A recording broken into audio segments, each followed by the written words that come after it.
There are mysteries in this world that have haunted humanity for centuries. Cases so bizarre, so unexplainable, that even with all our modern technology and scientific knowledge, we still cannot solve them. Disappearances that defy logic. Deaths that make no sense. Events that seem to violate the laws of nature itself. These are not urban legends or campfire stories. These are real documented cases investigated by police, examined by scientists, and recorded in official reports. From people who vanished into thin air in front of witnesses to an entire colony that disappeared without a trace. From a book written in a language that doesn't exist to a case where 9 experienced hikers died in the mountains under circumstances so strange that investigators called it an unknown compelling force. Today we will journey together into 5 of the most disturbing unsolved mysteries in human history. Mysteries that remain unsolved not because we lack information, but because the information we have makes absolutely no sense. So turn on your lights, lock your doors, and fasten your seat belt as we dive into today's mysteries. But first, you'll have incredible luck if you like and subscribe before this video ends.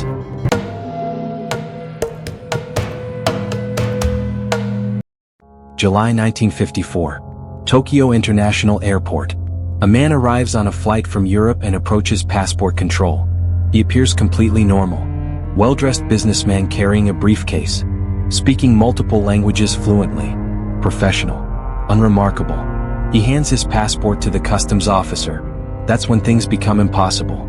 The passport appears legitimate. High quality. Proper stamps. Official seals. But there's a problem. The passport is issued by a country called Taured. A country that doesn't exist. The officer asks where Taured is located.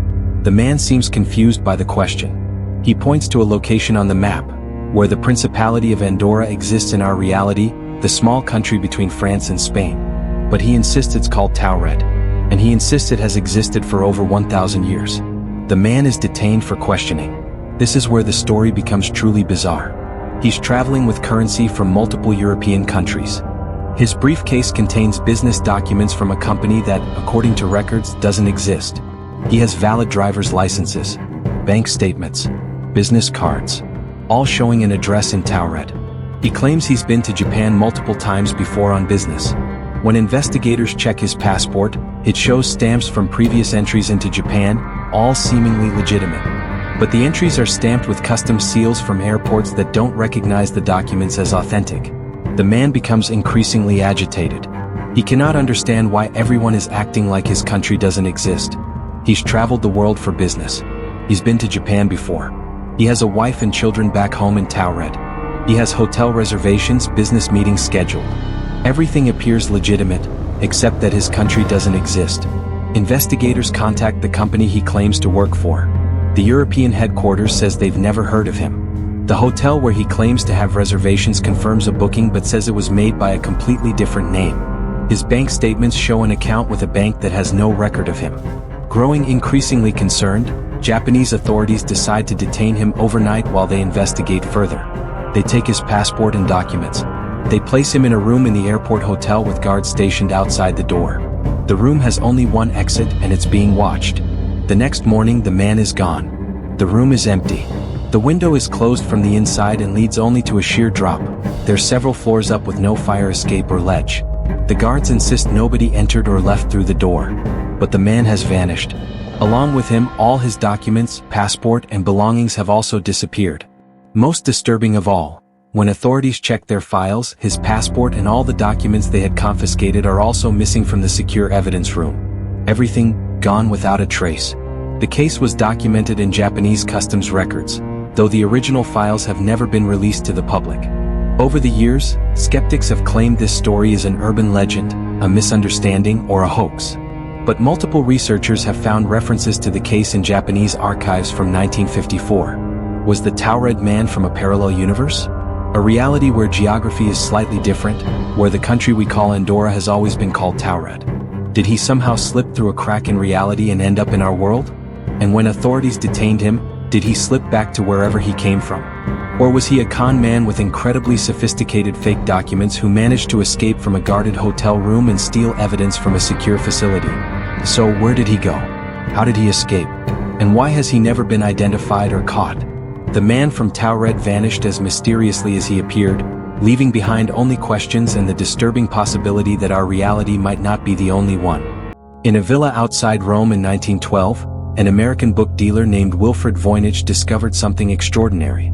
Hidden in a chest among other ancient manuscripts was a book unlike anything anyone had ever seen. A book written in a language that doesn't exist, illustrated with plants that don't exist, showing astronomical charts that make no sense. A book that, more than 110 years after its discovery, remains completely undeciphered. The Voynich manuscript is a handwritten book of about 240 pages, though some pages are missing. It's written on vellum, calfskin parchment, that carbon dating has confirmed was made in the early 15th century, between 1404 and 1438. The ink has been tested and matches the period. This is a genuine medieval manuscript, not a modern hoax. But everything else about it is deeply strange. The book is divided into sections, each apparently dealing with different subjects based on the illustrations. There's a botanical section showing drawings of plants. Over 100 different species are illustrated in detail. Roots, leaves, flowers, all carefully drawn. The problem? None of these plants exist. Botanists have examined every illustration. Some have features from multiple real plants combined impossibly. Others don't resemble any known species at all. There's an astronomical section with circular diagrams, stars, astronomical symbols, and what appear to be zodiac signs. But the charts don't match any known astronomical system. The symbols don't correspond to any medieval or ancient astronomical tradition. There's a biological section with strange drawings of nude female figures in pools or baths connected by elaborate systems of tubes. Some researchers think it represents medical knowledge about reproduction or the circulatory system. Others think it's symbolic. Nobody knows. There's a pharmaceutical section with drawings of plant parts in jars, suggesting recipes or medical preparations. And finally, there's a section of continuous text with no illustrations. Perhaps the most important section, if only we could read it. Because the entire manuscript is written in a script that doesn't match any known language. Over 170,000 characters in total. The writing system appears consistent, same character shapes throughout. It follows statistical patterns that real languages follow. Letter frequency distribution, word length patterns, even something resembling grammar and syntax. But nobody can read it. Decades of attempts by the world's best cryptographers, linguists, and codebreakers have failed. During World War II, American codebreakers who had successfully broken Japanese and German codes tried to decipher the Voynich manuscript in their spare time. They failed. In recent years, artificial intelligence and computer analysis have been applied to the problem. AI can identify patterns invisible to human analysis. It has successfully decoded ancient scripts and unknown languages. But with the Voynich manuscript, AI either identifies it as meaningless gibberish or produces translations that make no sense in any language. Some researchers believe it's an elaborate hoax, a nonsense book created to look mysterious and sell for a high price. But if it's a hoax, it's extraordinarily sophisticated. The statistical patterns match natural language too closely. The internal consistency is too perfect. A hoaxer would have to have created an entirely new linguistic system just to make the forgery convincing. Others think it might be an extremely complex cipher or code, perhaps created by medieval alchemists or scholars who wanted to keep their knowledge secret. But if so, it's a code that has resisted every attempt to break it for over a century. A more disturbing theory suggests the manuscript might be written in a language from a lost civilization or culture. A linguistic tradition that died out completely, leaving no descendants, no Rosetta Stone, no way to translate it. The plants would be species that went extinct. The astronomical charts would reflect knowledge lost when the civilization fell. The most unsettling possibility, the manuscript might not be from our world at all. The non-existent plants. The impossible astronomical charts. The language that follows the patterns of speech but matches no human tongue.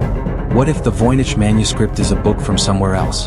A text that somehow crossed over from a parallel reality or another time? The manuscript is now housed at Yale University's Beinecke Rare Book and Manuscript Library, where researchers continue attempting to decode it. High-resolution scans are publicly available, and thousands of amateur and professional cryptographers work on it. But the Voynich manuscript keeps its secrets. After more than 500 years, it remains silent. A book full of knowledge we cannot access, words we cannot read, plants we cannot identify, a window into something we cannot understand. In 1587, a group of 115 English colonists arrived on Roanoke Island, off the coast of what is now North Carolina. They were sent by Sir Walter Raleigh to establish the first permanent English settlement in the New World. Among them were men, women, and children, entire families seeking new lives in a new land. The colony's governor, John White, was an artist and cartographer. Shortly after arrival, his daughter Eleanor gave birth to Virginia Dare, the first English child born in the Americas. But the colony faced immediate problems. Supplies were low. Relations with local tribes were tense. The settlers needed help.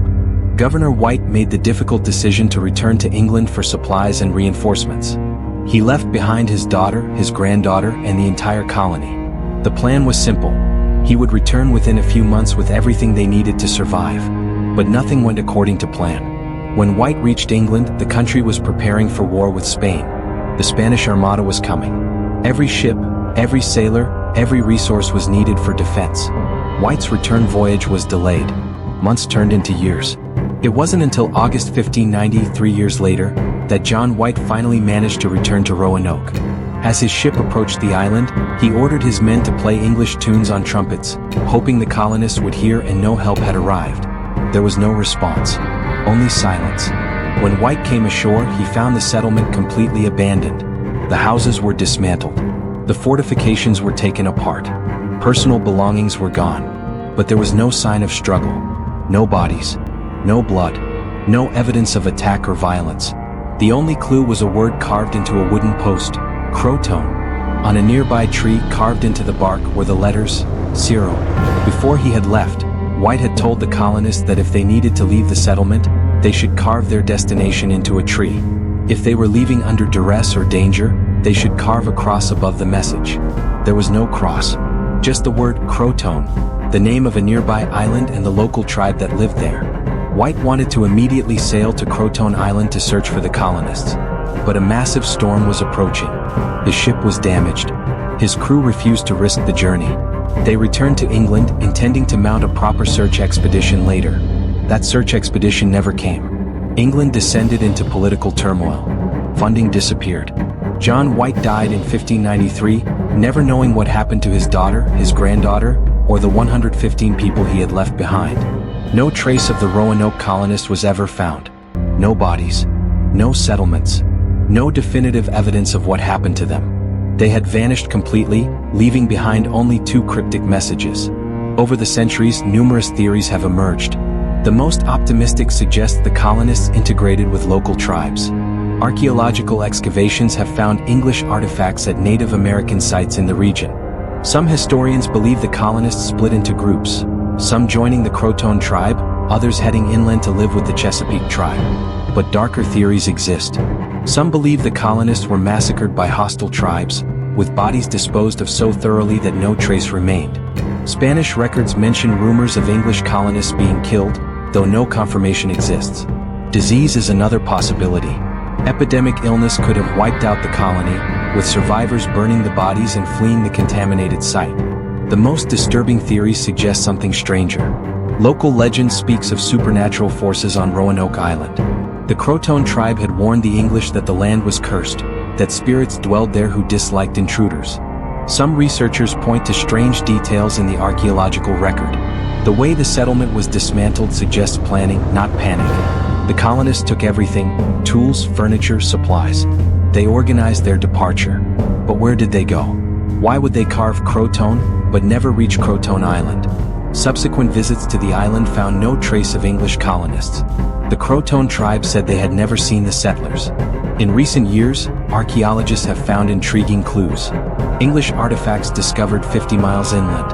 A signet ring bearing the Kendall family crest, one of the colonists. Unusual European construction techniques in Native American sites.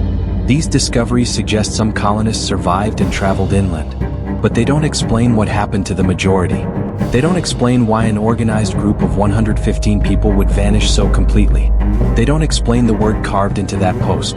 The lost colony of Roanoke remains one of America's oldest unsolved mysteries. 115 people disappeared from an island settlement, leaving behind only cryptic messages and questions that have haunted historians for over 400 years. December 1, 1948. Somerton Beach in Adelaide, Australia. The sun was setting on a warm summer evening when several people noticed a man lying against the seawall. He was well dressed in a suit and tie. His head was resting against the wall. His legs were extended, crossed at the ankles. He appeared to be sleeping. The next morning at 6:30 a.m., the body was discovered by a jockey who was exercising a horse on the beach. The man hadn't moved, because he was dead. The body was taken to the morgue. This is where one of history's strangest mysteries begins. The man appeared to be in his 40s, about 5 feet 11 inches tall, in excellent physical condition. Athletic build, well-groomed, clean. His clothes were high quality, but oddly, all identifying labels had been removed. Every tag, every manufacturer's label, every mark that could identify where his clothes were made, all carefully cut out. In his pockets, nothing. No wallet. No identification. No money. No keys. No tickets. Nothing that could reveal who he was. Just a pack of cigarettes, some matches, a bus ticket, and a strange collection of items that made no sense together. Chewing gum, a pack of juicy fruit, a comb, and an aluminum American comb. The autopsy revealed something disturbing. The man's internal organs showed signs of poisoning, but toxicology tests couldn't identify any known poison. His pupils were unusually small. His spleen was enlarged to 3 times normal size. His stomach was full of blood. All signs pointed to a powerful, fast-acting poison that left no trace in standard tests. The pathologist concluded the man had been murdered by poison. But what poison? And who was he? Police investigated for months. His photograph was published in newspapers across Australia. Nobody recognized him. His fingerprints were sent to every police agency in the English-speaking world. No matches found. His dental records were unique but didn't match any known patient. The man was a ghost. No identity. No past. No one looking for him. 6 months after the body was discovered, a new clue emerged. A railway station worker found a brown suitcase that had been left in the Adelaide railway station cloakroom the day before the man's death. Inside were clothes, all with labels removed just like the dead man's clothing. There was a stenciling brush. Thread. Strange combinations of items that didn't quite make sense. Most significantly, there was a handwritten note tucked into the lining of the suitcase. The note contained a phone number and what appeared to be a name, though the handwriting was unclear. Police traced the phone number to a woman named Jessica Thompson, who lived near Somerton Beach. When shown the man's photograph, she insisted she didn't know him. But witnesses said she looked shocked and nearly fainted when she saw the photo. She was lying. But why? Thompson would later reveal a strange detail. During World War II, she had given a copy of a book of poetry to an army officer named Alfred Boxall. The book was a rare Australian edition of the Rubaiyat of Omar Khayyam. She claimed she barely remembered the incident. Meanwhile, investigators found another clue. A rolled-up paper had been discovered in a hidden pocket in the dead man's trousers. A pocket so small and well-concealed that it had been missed in the initial examination. The paper was a torn-off piece from a book. Specifically from the Rubaiyat of Omar Khayyam. The same edition Jessica Thompson had mentioned. On the back of the paper were 5 lines of letters written in pencil. Rugobabd mliawi tbimpanip mliaboayak im samstgab. This appeared to be some kind of code. The letters were carefully written. The grouping seemed deliberate. But despite decades of effort by professional code breakers and cryptographers, including those from intelligence agencies, nobody has ever deciphered it. The book the torn piece came from was eventually found. A local man came forward saying he had found a copy of the Rubaiyat in his car, parked near Somerton Beach on the night of November 30th, the night before the body was discovered. Someone had thrown the book into his car while he had the windows down. The book was missing its last page, the torn piece found in the dead man's pocket. Inside the book on the back cover was the code. And also a phone number, Jessica Thompson's number. Who was the Somerton man? Why did he have Jessica Thompson's phone number? Why was he carrying a torn page from a book she had once owned? What does the code mean? How did he die? Who killed him? The case has been investigated for over 70 years. DNA analysis has been attempted multiple times, but the samples are too degraded. Facial reconstruction has been performed. The code has been analyzed by intelligence agencies. Nothing has solved the mystery. Some theories suggest he was a spy. The Cold War was beginning. Australia was strategically important.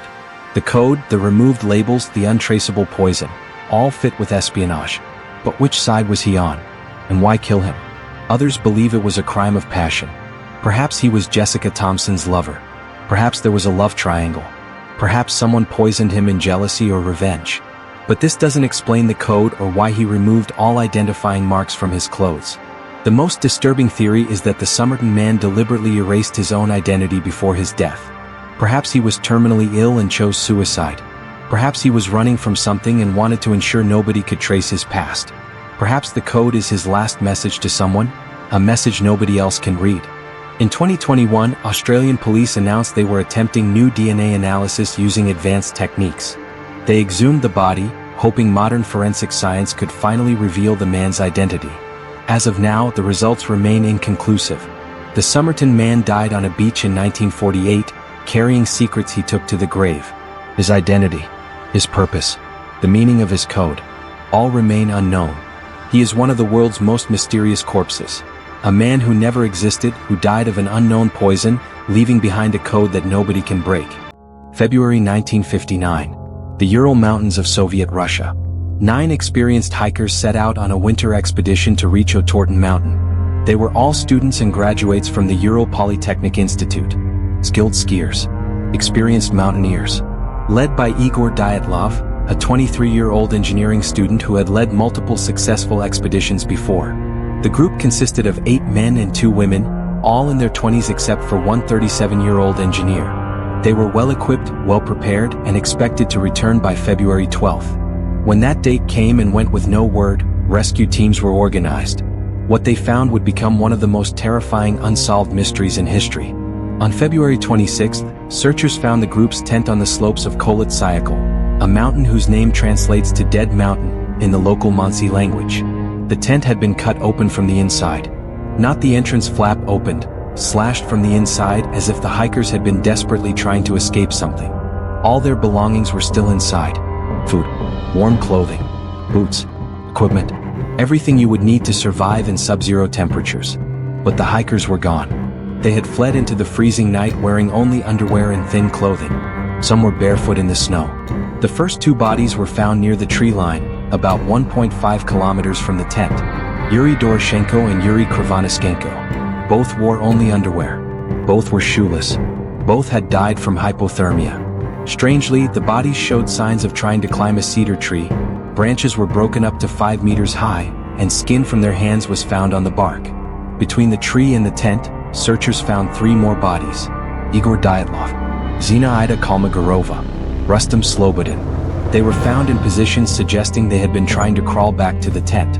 All had died from hypothermia. But Slobodin had a strange skull fracture, not fatal but significant. How had he gotten it? The final 4 bodies weren't found until May when the snow began to melt. They were in a ravine 75 meters further into the forest from the cedar tree. And this is where the case becomes truly horrifying.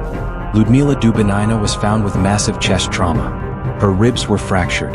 The force required to cause such injuries is equivalent to a car crash. Yet there were no external wounds. No bruises on the skin. Just internal damage so severe that her chest was crushed. Alexander Zolotaryov had similar injuries. Massive chest trauma. Ribs fractured. No external wounds. Nikolai Thibault-Brignoles had severe skull damage. His skull was fractured with such force that pieces of bone were driven into his brain. Again, no external wounds. Most disturbing of all, Ludmila Dubinina was missing her tongue, eyes, and part of her lips. The soft tissue was gone, removed with what appeared to be deliberate precision. The medical examiner's report stated that the force required to cause these internal injuries without external damage would have to be similar to a car crash or bomb blast.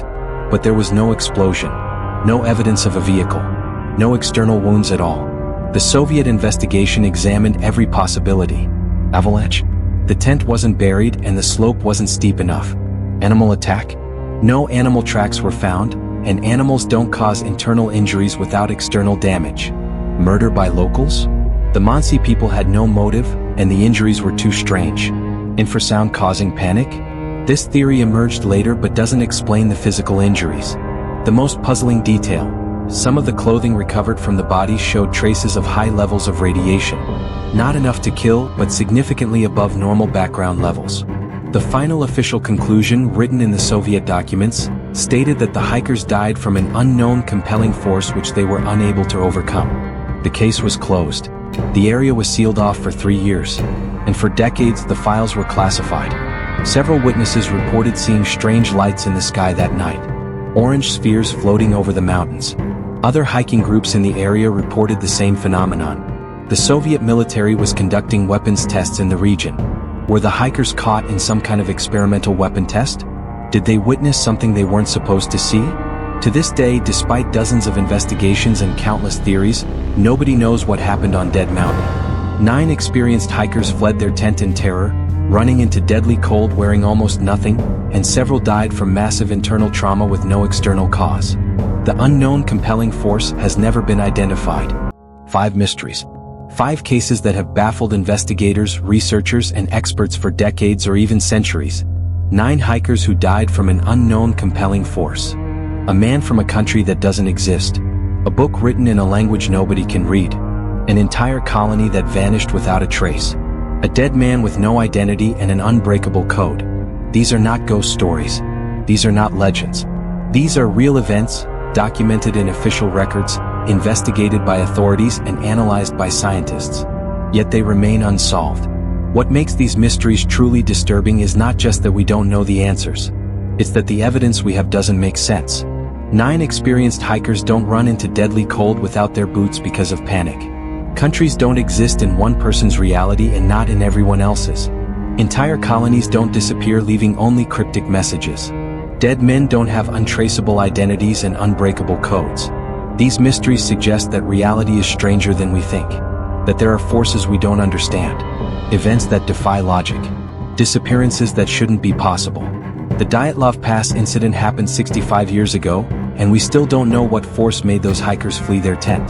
The man from Taured vanished 70 years ago, and we still don't know if he was from a parallel world or an elaborate con artist.